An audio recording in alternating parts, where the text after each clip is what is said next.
அகஸ்திய மகாமகரிஷின் அவர்களுக்கும் அடியேன் வணக்கங்கள். ஓம் அகதீசாய நமக. 2024 திருப்பூரில் நான் வேலை செய்து கொண்டிருக்கின்றேன். அன்று என்னுடைய ஜாதக கணிப்பை ஒரு கணக்காளரிடம் நான் சொல்லுகிறேன். கணக்காளரிடம் என்னுடைய முடிவு காலத்தை நீ எழுதுவாயா, அப்படி இருந்தால் எனக்கு ஜாதகம் எழுது. ஜாதகம் திகைத்து 2 நாள் கழித்து சொல்கிறேன்னு சொல்லிட்டு சரி எழுதி கொடுத்தாரேன்னு சொல்லிட்டார். 2 நாள் கழித்து எழுதி கொடுத்தார். அந்த எழுதிய சந்தர்ப்பங்களில் 80% ஓகே. 2027 உன்னுடைய நிலை இங்கே இல்லை அன்னவர் எழுதி கொடுத்தார். நான் சந்தோஷப்பட்டேன். இறைவன் கொடுத்த கணக்கு எதுமோ நடக்கட்டும்னு சந்தோஷப்பட்டேன் ஜாதகங்கிட்ட. இப்போ அந்த காலங்களை நெருக்கிக் கொண்டே வந்துவிட்டது. 12/6 மாதம்தான் அவர் கொடுத்த கணக்கு இந்த இதயத்தில் இருக்கும் ஆன்மாவில்.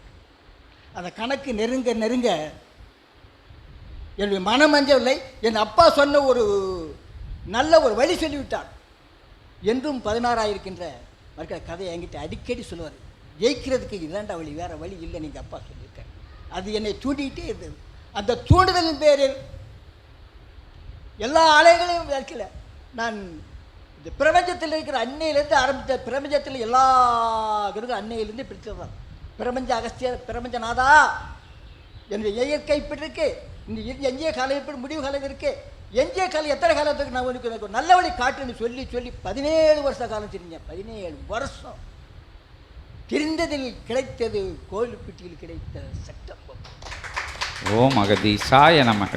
எஞ்சிய கதைகள் கோகுலம் என்ற திருப்பில் இங்கே கிடைச்சது. எஞ்சியது இந்த 3வது சந்தர்ப்பம். இந்த குறை காலங்கள், எஞ்சிய காலங்கள் இந்த இறைவன் என்ன கொடுக்குறான்னு எனக்கு புரியலை. அந்த இடத்தில் தெளிவான வழியை சொல்லி எத்தனை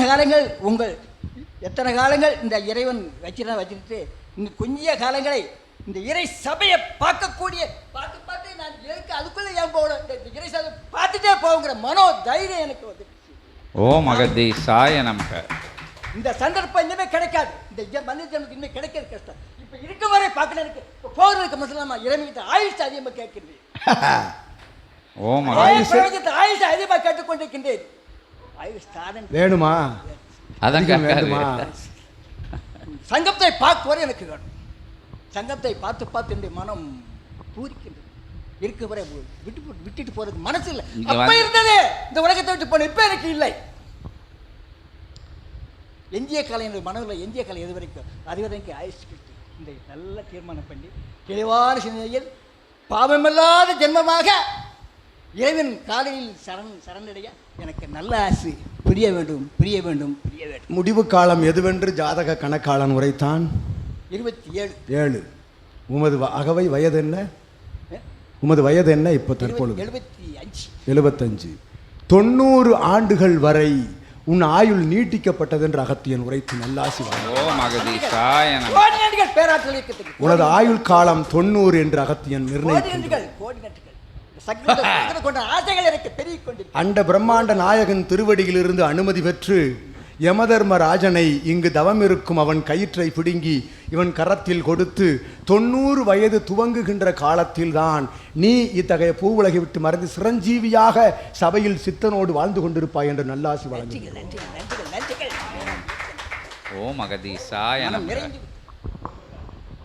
அகத்தி பெருமான் கூப்பிடுதாரு. பழம் எடுத்து விடுங்க. ஓம் அகதீசாய நமக. இன்புற்று வாழ்க. அகத்தியமே ஜெயம், ஆனந்தமே அகத்தியம். ஓம் அகதீசாய நமக. ஓம் அகதீசாய நமோ நமக. பேராற்றலை போற்றி, பெரும் கருணை வடிவமே போற்றி. அந்த இதை அடிங்க, டங்கடக்கன்னா அடிங்க, குறுக்கீழ் அடிங்க.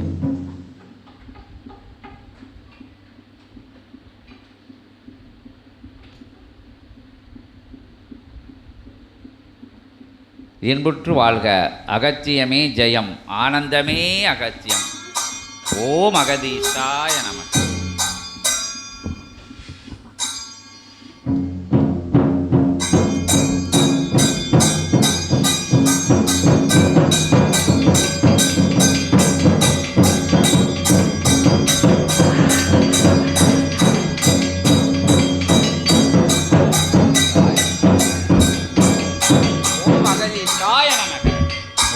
அகதீஷாய நமக, ஓம் அகதீஷாய நமக, ஓம் அகதீஷாய நமோ நமக, ஓம் அகதீஷாய நமக.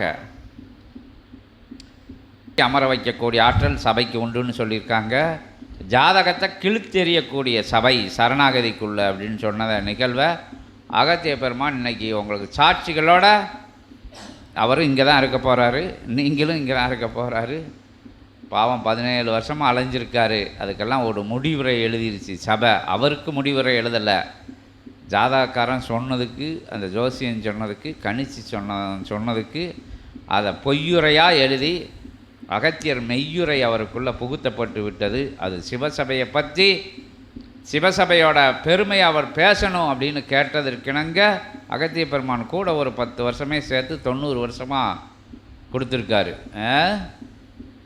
இப்படி நிகழ்வுகள் இங்கே நடக்கும். 30 அடி தள்ளி நிற்கும் கிரகங்கள், நவக்கிரகங்கள் இங்கே வந்து வணங்கி நிற்கும்போது அப்படிங்கிறது உண்மையாக இங்கே நடந்துக்கிட்டு இருக்கு. சீடர்கள் உணர்ந்துக்கிட்டு இருக்காங்க. வந்தவுடனே காரிய சித்தி, காரிய வெற்றி, தவ சித்தி, எல்லா விஷயம், இடைப்பட்ட தடைப்பட்ட விஷயங்கள், தடைப்பட்ட வம்பு வழக்குகள், மற்றபடி நிலபுலன்கள் சம்பந்தப்பட்ட அத்துணை விஷயங்களும் இங்கே வந்து சரணாகதி அடையும் போது 40 வருடம் 50 வருடங்களாக கிடப்பில் போட்ட விஷயங்களை கூட இங்கே செப்பனிட்டு கொடுக்கக்கூடிய இது உயர் சரணாகதிக்குள்ள தன்னை இழந்து, தன்னை மறந்து, தன்னை துறந்து சபையை முதல் இடத்துல முழுவதுமாக வைக்கும்போது, குலதெய்வ நிலையை கூட அடுத்த நிலையில் வச்சு வலம் வரும்போது தன்னை முன்னிறுத்தாது சபையோட பணியான யுகம் மாற்ற பணியை முன்னிலை நிறுத்தி நடத்துகின்ற சீடர்களுக்கு அந்த வரம், அபரிதமான வரம் கொடுக்கப்படுது. சபையிலிருந்து அது இங்கே எல்லாம் வந்து பயணப்பட்டுக்கிட்டு இருக்குது. அவங்களுக்கு எல்லாருக்குமே தெரியும். அந்த நிகழ்வின் முத்தாய்ப்பா இன்றைக்கி இவர் கேட்டதுக்கு இணங்க 2வது முறை வந்திருக்காரு. சற்சங்கம், அதுக்கடுத்து இங்கே ஒரு சற்சங்கம், அங்கே கோவில்பட்டி சற்சங்கம், அதுக்கடுத்து சபை சற்சங்கம். இது 2வது முறையாக அங்கே வந்திருக்காரு. அகத்திய பெருமான்கிட்ட தேடிக்கிட்டு இருந்த கிடைச்ச பிரபஞ்சம் கிடச்சிருச்சு அப்படின்னு சொன்னார். அன்றைக்கே வந்து இன்றைக்கி அகத்திய பெருமான்கிட்ட இருந்து பிரபஞ்சத்தில் இருந்து வரமே வாங்கி எல்லாரோட முன்னிலையே சாட்சியாக அகத்திய பெருமான் கொடுத்த நிகழ்வு. அகத்திய பெருமானுக்கு நன்றி சூடி எல்லாரும் அவரை வாழ்த்தி வணங்கி நிற்போம். ஓம் அகதீஷாய நமக. இன்புற்று வாழ்க. அகத்தியமே ஜெயம், ஆனந்தமே அகத்தியம். ஆனந்தம் மட்டும்தான் அகத்தியம். ஓம் அகதீஷாய நமக, ஓம் அகதீஷாய நமக.